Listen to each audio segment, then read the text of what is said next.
My name is Valerie Streit, and I'm originally from the San Francisco Bay Area.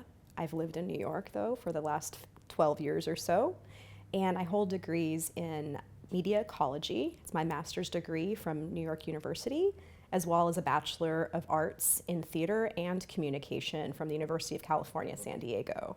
After college, I decided to pursue broadcast journalism career, and a lot of that involved producing live newscasts.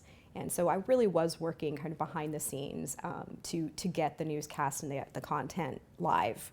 Eventually, I thought that I wanted to have a more digital focus, and there was this opportunity for me to go to graduate school and to start to kind of learn about emerging technology and how that was disrupting not just my career, but media in general, so all of news, media. I took the opportunity to study digital media, and after that, I worked at CNN and I worked in piloting editorial products and launching those editorial products, and it was a wonderful sandbox where we could experiment with different modes of storytelling.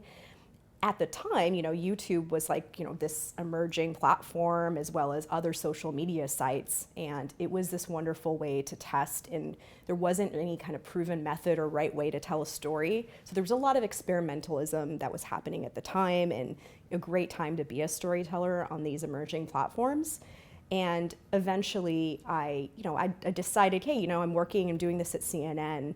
I had an opportunity to work at YouTube to do that, and eventually kind of come in there and start to shape what is storytelling, what is content strategy on those platforms, and working with some of the nascent news channels that were on YouTube, and to start to kind of cultivate this idea of you can come to YouTube or you can come to these platforms to engage with new forms of storytelling.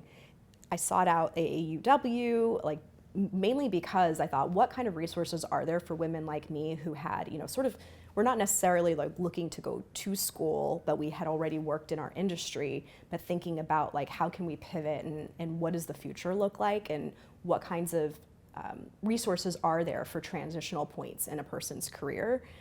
The fellowship allowed me to step back from the day-to-day of my job and to start to envision what the future of my industry would hold and how I can really play a leadership role in that, especially at the intersection of technology and media.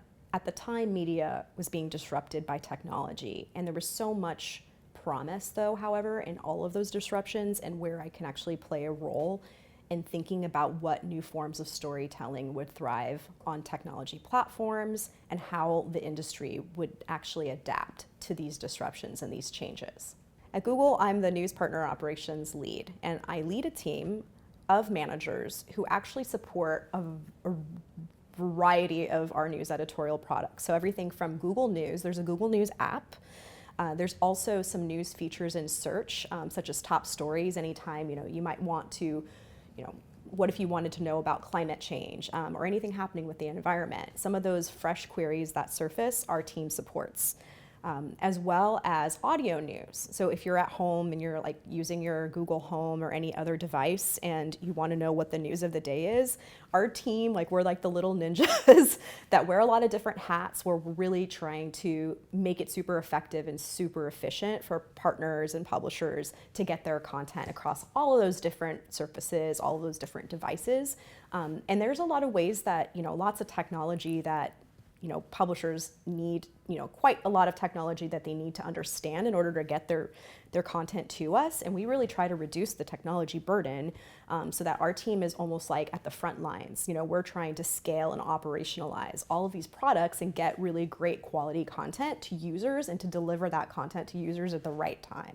AAUW Empire State NYC brings together women from so many different backgrounds and different professions, and there are people that are leading the way in arts, leading the way in technology and science and so many other different fields.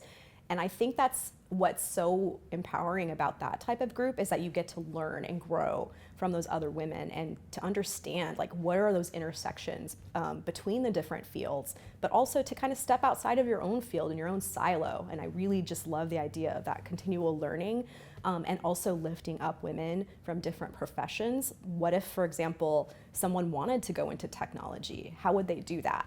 I find that it cultivates interests across these different groups.